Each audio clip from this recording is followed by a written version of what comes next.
بسم الله الرحمن الرحيم. الحمد لله رب العالمين، والصلاة والسلام على رسول الله صلى الله عليه وسلم.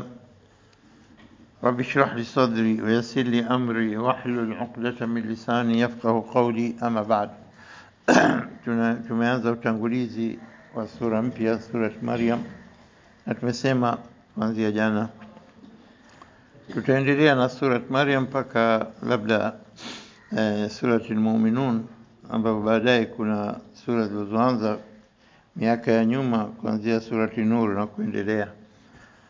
Kwa hivyo zimo katika YouTube, kama mtu atatafuta kwa jina la Nasser Mumin, Nasser, alafu Mumin Mumin, atazikuta humo inshallah. Leo Al-Kahf pia tumeshaisoma kabla na tumeelezea. Kwa hivyo leo tutasoma surat Maryam, utangulizi wa jana tunaanza kuhusu yaliyomo ndani yake na alaka iliyokuwemo baina Maryam na surati Al-Kahf. Na sura hii inaitwa surat Maryam kama tulivyoeleza jana, ni sura iliyoshuka Maka katika miaka ya mwanzo, baina mwaka wa 4 labda wa 5, lakini kabla hijra ya waumini kwenda Uhabeshi. Na tumeelezea kwamba Jaafar ibn Abi Talib, ambao walikuwa viongozi pamoja na Uthman ibn Affan, viongozi wa waumini waliokwenda Uhabeshi, alitaka mfalme wa Uhabeshi Najashi kwamba asome katika aliyokuja katika hiyo Qurani. Aliposoma surat Maryam, mwanzo surat Maryam, alitoka na machozi kwa sababu yeye ni Nasara. Akasema wallahi, haya ndio yale yaliokuja kwa Nabii Isa. Kwa hivyo unaweza kusema kaamini na yeye yuko mbali kwa maneno yale tu, kwa kule kujua yaliyokuwemo katika Injili iliyokuwa sahihi ya mwanzo, na alikuwa katika dini iliyokuwa sahihi wakati wake Najashi, kabla kuteremka kwa Qur'ani, kabla kupewa kwa Muhammad sallallahu alaihi wasallam utume, ndio ilikuwa dini sahihi. Na kwa hivyo kusikia maneno yale tu alikuwa tayari moyo wake ushaingia imani. Na hii ni miujiza ya mpaka sasa inaendelea. Ikiwa Najashi ni mfano kwa moja katika sababu zilizomfanya Uislamu adakuuliza, kwa nini dini yenu huyo ilikuja dini mpya inazungumza nini, inakutaka wewe abudu nini? Yale aliyosema yote ambayo yalikuja na wakafundishwa masahaba wa mwanzo kabisa, Mwenyezi Mungu anataka nini? Kuacha zile tabia mbovu zote, yale maasi yote weka pembeni na kumwabudi Mwenyezi Mungu peke yake.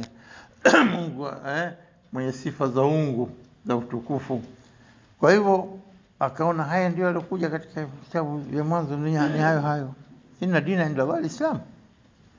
Kwa hivyo tunasema kwamba hivi sasa katika nisba kubwa, percentage kubwa ya watu wanaosilimu kutokana na Ukristo ni kuona kwamba Qur'ani imemtaja Bi Maryam na sifa zake za kumtukuza na kumtaja yeye na mwanae Isa kwa utukufu kabisa. Na taban moja katika sababu ambazo tunazijua sisi ikiwa ni binadamu, kwa nini hata Mwenyezi Mungu alileta mtoto bila mwanamke kuolewa? Au si anataka mtu kujua? Lakini ukitizama kwa upeo wa ufahamu wetu sisi binadamu, wallahu a'lam, taban sababu zote ziko kwake mwenye Mola. Kwa upeo wa ufahamu wetu ni kwamba Mwenyezi Mungu anataka kutekeleza zile njia za reproduction, za njia nini za kuzaa na kuendeleza koo mpaka siku ya Kiyama. Akajalia uwezo kwa binadamu kwa njia kuoana. Mume akikutana na mke ni sababu kupata watoto, lakini sio kwamba wewe ndio mwenye kutengeneza. Mimi nataka watoto yangu midume mitupu, unajisifu wewe. Na hali mwenyewe kasema katika Qur'ani, yahabu liman yashau inatha wa yahabu liman yashau dhukur. Anatoa hiba anatunza Mwenyezi Mungu. Yani hiba maana kupewa kitu bila sababu. Umefanya kitu kizuri unalipwa prize, unapata zawadi, sio jaiza wanaita jaiza. Na lakini hii hiba, Rabbana hab lana min azwajina wa dhurriyyatina qurrata a'yun waj'alna lil muttaqina imama. Tupe hiba. Na Nabii Ibrahim alipoomba akasema alhamdulillah, anamshukuru Mwenyezi Mungu. Kwa nini? Alhamdulillah alladhi wahaba, hiba hiyo wahaba li, amenitunza na kunigea bila jambo lolote kutoka kwangu. Alladhi wahaba li ala al-kibari, alladhi wahaba li ala al-kibari, juu utuzima wangu Ismail na Ishaq, amenipa Ismail na Ishaq utuzimani. Inna rabbi la samiu du'a. Lakini ili upate wewe mtoto lazima uombe kwa wingi. Na qarabukum du'uni astajib lakum, niombeni nitakupeni, nitakutekelezeni. Kwa hivyo alivyosema Nabii Ibrahim, alhamdulillah alladhi wahaba li, basi wewe bei unaotoa pesa malipo yake ni ndogo. Dua kwa wingi, hiyo unachokitaka, dua kwa wingi. Sio wewe mara moja sijapata. Ibrahim miaka nenda miaka rudi, anaomba utuzimani, kaambwa huyo Ismail. Miaka 14 imepita, huyo Ishaq. Na tutakupa nafila nani na Ismail, Ishaq na Yaquba, jana Yaquba nafila nyongeza, naye pia tutamfanya mtume mjukuu wako. Sio nao tu wawili tu subhanallah. Nafila maana nyongeza chochote nyongeza, kwa katika ibada, sala za nafila, ikiwa zaka nafila, ikiwa mtoto yupo kitu ziada. Taib, tunasema sasa, kwa hivyo sisi kwa ujuzi wetu tunafahamu kwamba Mwenyezi Mungu amejalia sisi ndio binadamu tunazaa, lakini si kwa njia yako. Kwa sababu Mwenyezi Mungu kishasema yaj'alu liman yasha'u, yaj'al liman yasha'u yahabu, sio yahabu hiba anampa. Sifikiri kwa hodari wake binadamu. Yahabu, Mwenyezi Mungu anampa liman yasha'u, anamtaka inatha, jike mitupu. Wa yahabu liman yasha'u dhukur, na anampa hiba wanaume watupu, midume tele imejaa katika nyumba, hamna mwanamke mmoja. Alafu nini? Au yuzawijuhum dhukranan wa inatha, au huwachanganyia, ana watoto wa kike 3, wanaume 4, mtoto mmoja tu wa kike, lakini wanaume 6, bahati kapata mtoto mmoja wa kike. Yuzawiju mama kizawiju zawji, yani kuwachanganya jozi, kwa midume na mijiki wako, au yuzawiju dhukranan wa inatha. Lakini sasa tazama, akasema yahabu li liman yasha, kwa vile nimtaka. Alafu kuhusu tasa akasema wa yaj'alu, na anamjalia man yashau, anapotaka yeye na anayemtaka yeye Mwenyezi Mungu, aqima. Aqima yani nini? Hazai tasa kabisa. Na kuna aqir pia, neno jingine na aqim, kwamba hadha. Sasa hapa tukitizama, Mwenyezi Mungu kajalia kwamba nyinyi binadamu kwa njia yenu muombeni Mwenyezi Mungu na nini, muane ili mpate watoto, mpate dhurriyatan salihah. Lakini hiba kutoka Mwenyezi Mungu kama haya alivyosema sasa. Lakini sasa Mwenyezi Mungu amejalia kwamba kila binadamu anazaliwa kutokana na baba na mama. Lakini hali nyingine ni kwamba kamleta Adam bila baba bila mama. Hali ya mwanzo kutokana na baba na mama. Hali ya pili kamleta Adam bila nini? Bila baba wala mama. Akamleta Hawa kutokana na baba tu, kutokana na mwanamume Adam. Au sio? Kwa hivyo ya nasu taqu rabbakum alladhi khalaqakum min nafsin wahida wa khalaqa minha zawjaha. Kutokana na Adam, kutoka nafsi hiyo moja, nafsi wahida, kamtoa zawjaha pia mwenziwe, yani bibi Hawa, fajana wabatha minhuma, akaeneza kutokana na baba na Adam na Hawa, minhuma wabatha minhuma rijalan kathira wa nisaa, wanaume wengi na wanawake wengi. Hivi ndivyo sunna Mwenyezi Mungu. Sasa ukisema kwamba kwamba ikiwa yule hoja yake yule asokuwa Muislamu Kristo akasema hoja yangu unaona kwanza kazaliwa bila baba. Tabii Mwenyezi Mungu akasema inna mathala Isa inda Allah kama mathali Adam. Mfano wa Isa kwa Mwenyezi Mungu ni kama mfano wa Adam. Na ajabu Isa na Adam mara 25 na 25 mathala hata katika idadi. Subhanallah. Lakini mfano wake nini? Kwamba kamleta kwa miujiza. Huyu kama leta kwa miujiza na miujiza. Kwa hivyo iko wewe unasema kwamba kutokana na Maryam tu basi ndio kazaliwa Isa bila baba. Tabii lakini mfano wake ni yule kaja bila baba bila mama. Miujiza mkubwa zaidi. Huyu leo kutokana na mwanamke. Yule la mwanamke wala mwanamume. Bila mwanamke wala mwanamume. Kutokana na udongo kamjalia binadamu. Kamfinyanga ni jailu fil ardhi khalifa. Yani Adam tunataka kumleta. Na malaika akapiga kelele ya Rabbi atajal fiha man yufsidu fiha yasfiku dima wa nahnu nusabbihu bihamdika wa nuqaddis lak. Tutakuleta kumwaga damu na nini sisi tunakutakasa na kutukuza ni alama la taalamun. Najua ninachokifanya nyinyi hamjui. Akamleta Adam muallima Adam al-asma' kullaha. Sasa hoja ni kwamba Isa kwa sababu hana baba kwa hivyo ni miujiza kwa hivyo ni mtoto wa Mungu au wote wanakusema la. Mfano wake sasa na Adam tu. Inna mathala Isa inda Allah kama mathala Adam khalaqahu min turabi. Mungu kutokana na udongo wote asili moja. Kama qala lahu kun akamwambia kun kuwa fayakun. Akawa. Kwa hivyo nakuwa. Kwa hivyo ikiwa kaja bila baba na mama Adam, ikiwa kaja bila mama kwa njia ya baba tu wa khalaqa minha zawjaha min nafsin wahida hiyo ya Adam akamtoa zawjaha mwenziwe ni Hawa. Kwa hivyo kaja bila baba bila mama, kaja bila mama Hawa. Na watu wote baba na mama. Kwa hivyo ilobakia possibility moja walo. Aje mtoto bila ya baba. Akajalia jambo hili kwa bibi Maryam. Wakati anaomba mamake Maryam anaomba kwamba nijalie mtoto kuweza kuendesha nyumba yako, nitajitolea kwa ajili ya huduma za msikiti Baitul Maqdis. Alafu lakini kaza mtoto wa kike. Walaysa dhakaru kal untha. Mimi nataka mtoto wa kiume ya Rabb mwanamke. Mtoto wa kike si kama mwanamume bwana. Mwanamume bwana. Walaysa kal untha. Hata hivyo najua wewe una hikma zaidi wani samaitu wa Maryam. Basi wa inuidhuha bika najikinga kwako na dhuria yake najikinga kwako na shetani rajim. Tuna shetani aliyebaidishwa na rehema za Mwenyezi Mungu. Rajim mubad an rahmatillah.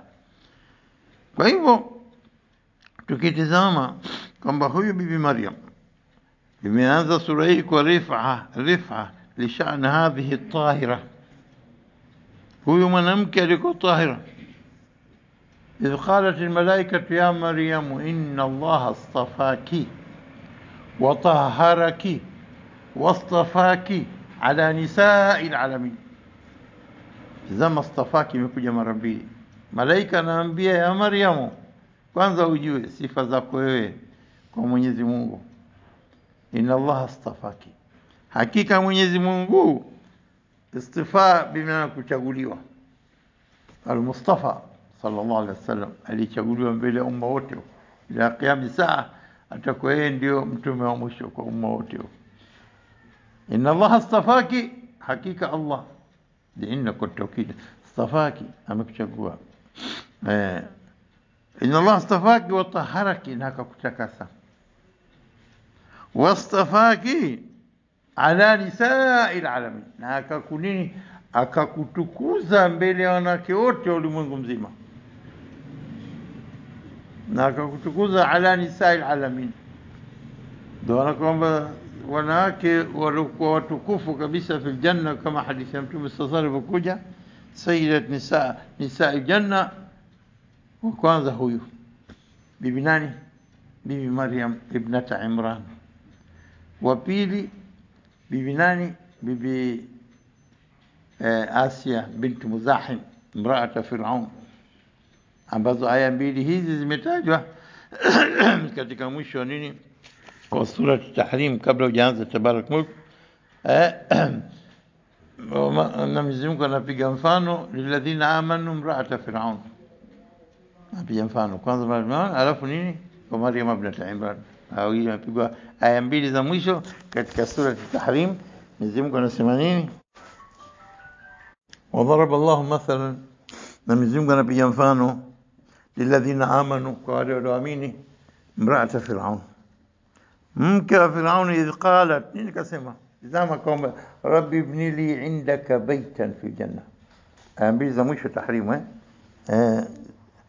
Ewe Mola mlezi, nijengee mimi special, ibni li indaka, kwako wewe, baitan, nyumba, kasri, fi janna, peponi. Kachagua ikhtarati aljawar qabla ad-dar. Anasema nini? Ikhtarati aljawar qabla ad-dar, amechagua ujirani indaka, kataka india kabla baitini. Indaka baitan, nyumba, fi janna, peponi. ونجني فرعون ونجني من فرعون وعمل من بوشنا فرعون وعمله نعمل ذاك ونجني من القوم الظالمين. من بوشنا القوم الظالمين. هذا ndo kamtaja nani? Wa Maryam ibnat Imran. Ama Mwenyezi Mungu anapiga mifano juu, kapiga mfano lilladhina kafaru imra'ata Lut wa imra'ata Nuh. Imra'ata Nuh wa imra'ata Lut, wake wa mitume lakini wamekufuru wawili, wa Nuh na Lut. Akatukuza wawili, imra'ata Fir'aun, Maryam anani Asiya bint Muzahim, na nani wa Maryam ibnat Imran. Hapa kamtaja Maryam ibnat Imran التي أحسنت فرجها, ambaye ameulinda farji yake. Maryam bint Imran aliyelinda nini? Ubikira wake, usafi wake. Ahsanat farjaha, farj utupu wake. Ahsanat, ameweka hisn, nguzo, hisn manii, yani hakubali mambo ya pumbavu wote, atoke roho lakini anataka kubakia msafi. Na ushahidi anapata kapoa shahada kutoka kwa Mwenyezi Mungu, alati ahsana farjaha. Na kwa hivyo kama tulivyosoma aya 40 ile ya katika sura Al-Imran, ya Maryam inna Allah astafaki wa taharaki wa astafaki ala nisa'il alamin. Istifa bimaana kuchaguliwa, wa istifa bimaana nini? Kutukuzwa. Wa Maryam ibnat Imran, na katoa sifa nyingine huko kabla hatujaenda katika sura Maryam. Wa Maryam ibnat Imran allati ahsanat farjaha. Kwa hiyo msije mkamtaumu. Kwa nini imetajwa allati ahsanat farjaha? Kwa sababu yatakuja mengi, watu watakuwa kumtia ila, wakasema nani alikuwa akaingiliana na Joseph the carpenter, Yusuf an-Najjar, na ina maneno mengi anasema, na walisema kwamba yeye the begotten son.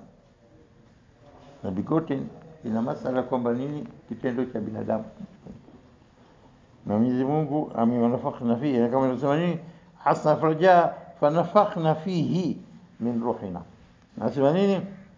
Tukambulizia fihi, kwa kile humo sehemu za nini hiyo lati farjaha kuhifadhi. Jibril kashuka, ewe binadamu ondoka, in kunta taqiya, kama tukuja kusoma katika sura Maryam. Mimi mjumbe nimetumwa nikupulizia na nakupe bishara kwamba utapata mtoto. La vipi tunaambia nini? Wala msasni bashara janigusa mtu wala nini? Kaambia kwa Mwenyezi Mungu inna alai, Mwenyezi Mungu asema inna alai hayyin, jambo hilo jepesi.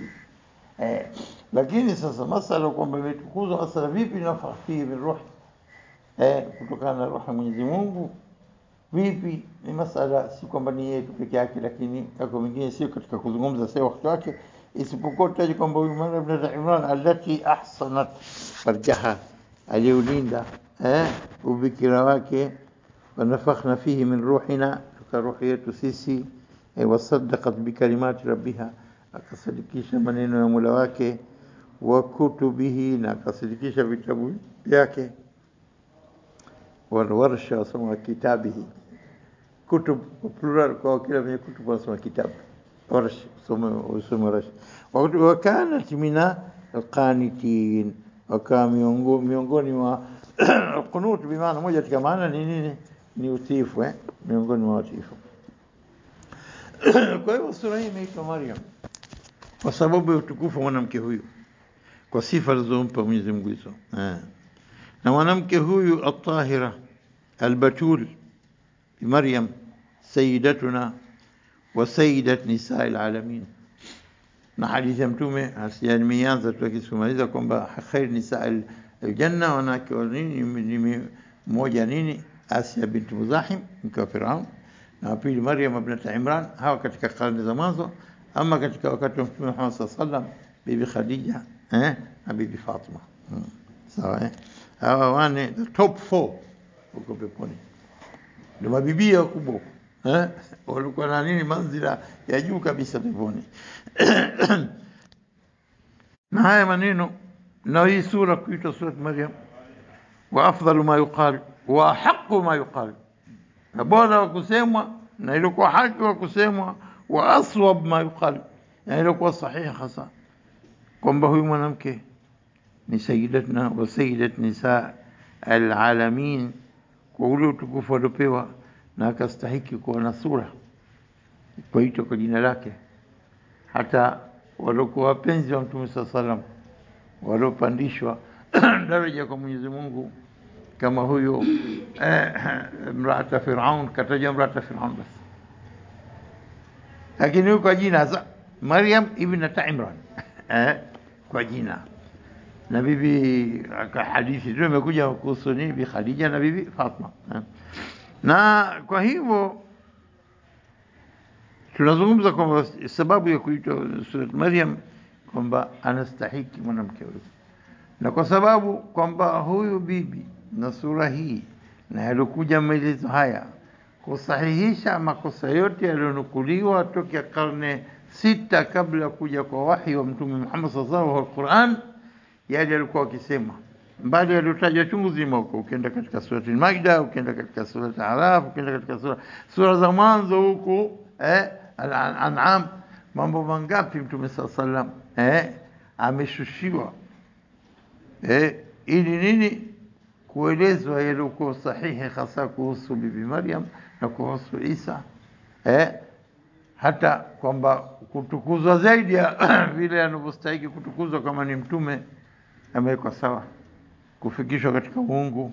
Wala taqulu thalatha, walosema na thalith mizungu thalithu thalatha, masala trinity, na haya yote yamewekwa safi na uwazi kabisa katika sura za mwanzo. Lakini hapa sura Maryam nataja namna gani mwanzo wake ulipoanza baadaye. Kwa hivyo sura hii imeshuka kabla mapema sana, katika miaka ya mwanzo kabisa kuanza min al-bi'tha, kuanza kushuka kwa wahi na kuweka sawa kabisa. Akiwa Waraka ibn Nawfal alikuwa miongoni mwa watu walikuwa wanasoma vitabu vya Nasara, aliona ukweli Mtume Muhammad sallallahu alaihi wasallam, akasema naam, atakuja kwa mtume na kisha shushiwa mtume, na alomjia ni Jibrili, na kwamba atapewa kazi, na kwamba huyu atafukuzwa katika mji atoke hapa, na ikiwa nitakuwa hai wakati huo. Na Waraka alikuwa kizee, tena kizee cha Mungu. Haijafika hiyo miaka 13 mpaka anapohajiri mtume sasa kutolewa katika mji, akasema lakini nitakutetea utetezi wa hali ya juu, nitakunusuru nasra muazzara. Bibi Maryam ibnat Imran mekuja katika sura hii, sura ambayo imeanza kwa kaf. A'udhu billahi minash shaitani rajim. Bismillahir rahmanir rahim. Kaf ha ya ain sad,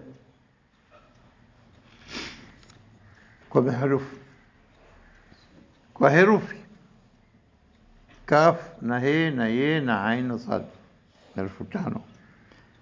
Sura hii na kwa jumla za herufi zote sura ambazo zilizoanza assalamu alaykum tutasimama kwenye hizi harufu mqataa inshallah, tutaendelea kesho biidhnillah.